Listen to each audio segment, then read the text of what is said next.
दो लड़कियां एक दूसरे के बहुत अच्छी दोस्त होती है। वो दोनों एक दूसरे के सुख में दुख में हमेशा काम आती थी। वो दोनों कॉल घर में काम किया करती थी। उसे कहीं बुलाया जाता था तो उस बुलावे पर जाती थी और ग्राहक को अच्छी सेवा करती थी। एक दिन एक लड़की को बुलाया जाता है क्योंकि वो लड़की उस ग्राहक के पास हमेशा जाती थी। लेकिन उस दिन उसकी तबीयत खराब होती है, परेशान होती है, इसलिए वो अपनी सहेली से बोलती है कि आज मैं अपने ग्राहक के पास नहीं जा पाऊंगा। वहाँ मेरी जगह तुम्हें जाना पड़ेगा और वहाँ अच्छे से सेवा करना, किसी प्रकार की उसे परेशानी नहीं और शिकायत नहीं मिलनी चाहिए। बात सहेली की थी तो वो सहेली बात को गंभीरता से लेती है और वहाँ जाती है। जाने के बाद उसके सेवा करते हैं, सेवा करने के बदले उसे अच्छे खासे पैसे मिलता है।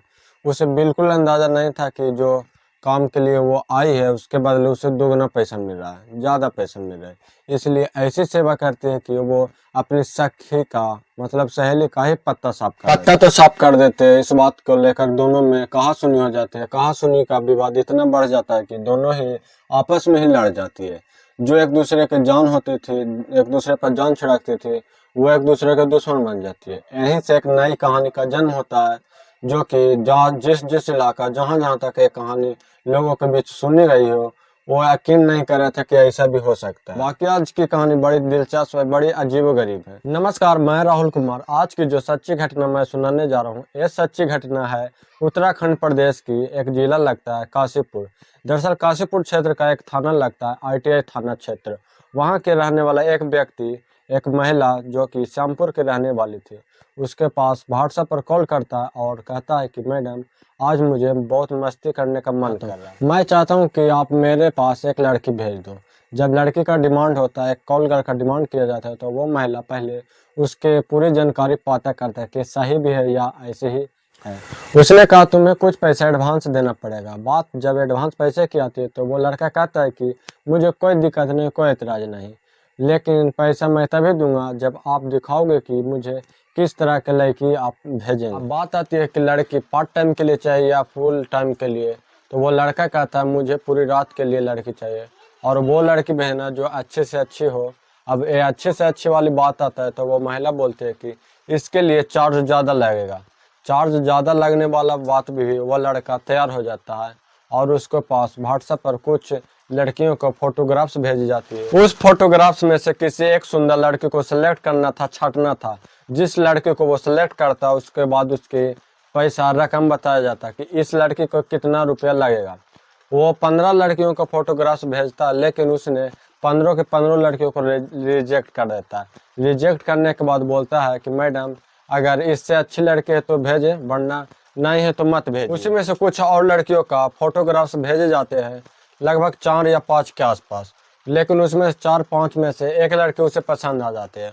वो कहता है कि ये लड़की मुझे पसंद है। अब जो रकम तय हुई थी, रकम उसे आधी एडवांस में देनी थी। वो लड़का उस महिला के पास फोन पे, पेटीएम वगैरह पर आधी पैसा भेज देता है और भेजने के बाद एक पता बताता है, इस होटल इस रूम नंबर में पहुंचना है।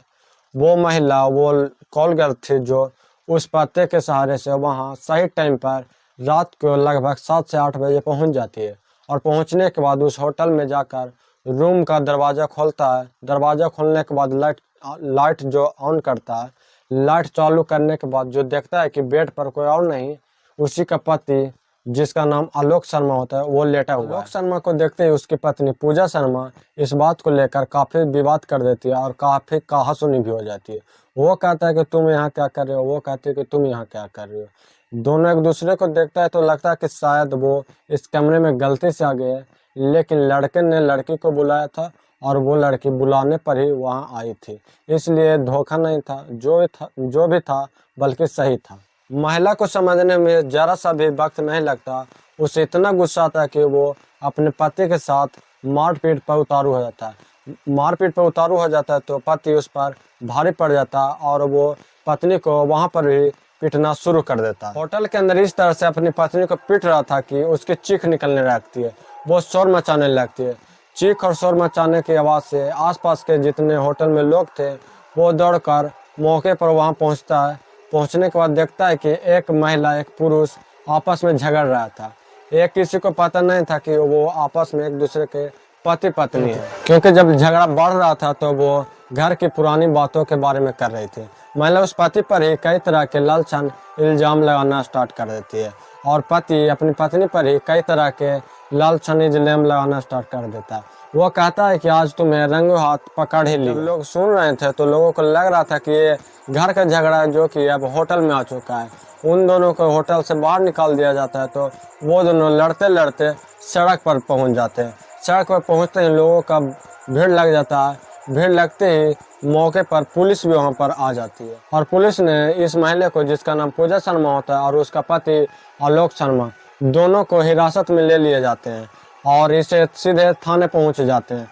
ये आईटीआई थाना ले जाने के बाद वे दोनों से बातचीत करने की कोशिश करता है तो लड़का बोलता है कि हमारी शादी ये लड़की से परिवार के सहमति से कराया जाता है और शादी के बाद ज़्यादातर ये लड़की अपने मायके में रहने लगती है। मायके में रहने लगती है तो हमारे परिवार वाले, घर वाले ज़्यादातर परेशान होते हैं। कुछ लोगों से मुझे पता चला था कि तुम्हारी बीवी गलत काम करती है, धंधा करती है।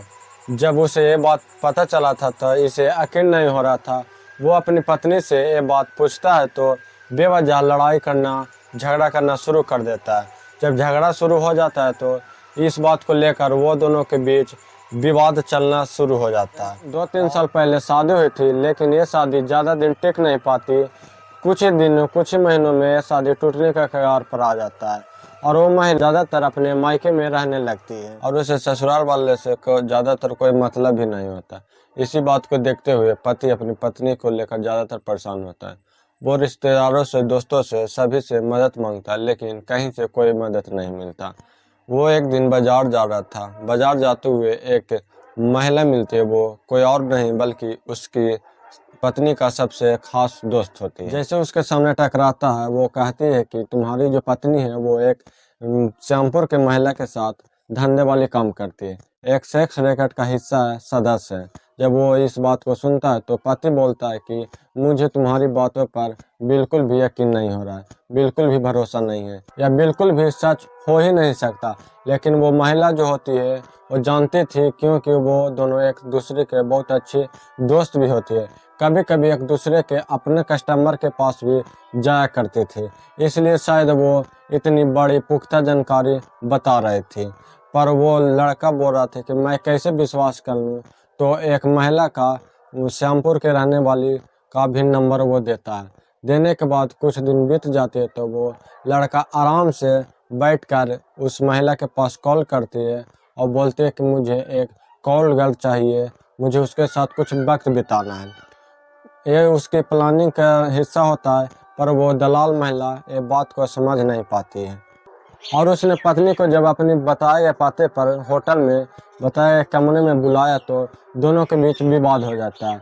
ये पूरी कहानी सुनकर पुलिस वाले भी सर पकड़ कर जमीन पर बैठ जाता है, हैरान हो जाता है। बात यही नहीं थमता है, पुलिस वाले मौके पर मौजूद तो फिर वो लड़की अपने पति के साथ मारपीट करना शुरू कर देता है। वो कह रहे थे इसका कई महिलाओं के साथ अवैध संबंध है, ये दहेज का भी मांग करता है और ये पति ये बोल रहा था कि इसको मैंने रंगों हाथ पकड़ा है। लेकिन श्यामपुर के इस महिला को भी बुलाया जाता है, जिसके माध्यम से ये अलग अलग ग्राहकों के पास जाया करती थी। फिर इन दोनों को बीच समझौता हो जाता है, लेकिन उस महिला को जो सेक्स रैकेट का धंधा चलाती थी उस पर कई तरह के धाराएं लगाकर गिरफ्तार किया जाता है और उसको जेल भी पहुंचाया जाता है।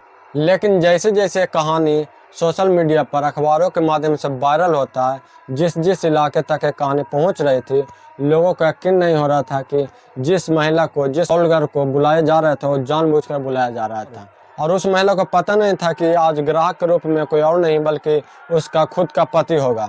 एक बात और भी आया था कि लड़की छुटकारा पाना चाहती है, तलाक चाहती है, लेकिन लड़का तलाक नहीं देना चाहता था। शायद तलाक न होने के कारण इन दोनों में विवाद बढ़ रहा था। दोस्तों, पूरी घटनाक्रम को सुनाने का उद्देश्य किसी को परेशान करना नहीं, किसी को दिल दुखाना नहीं, बल्कि आप लोग को जागरूक करना है। आप जहाँ भी रहें सुरक्षित रहें, अपना ख्याल रखें। जय हिंद, जय भारत।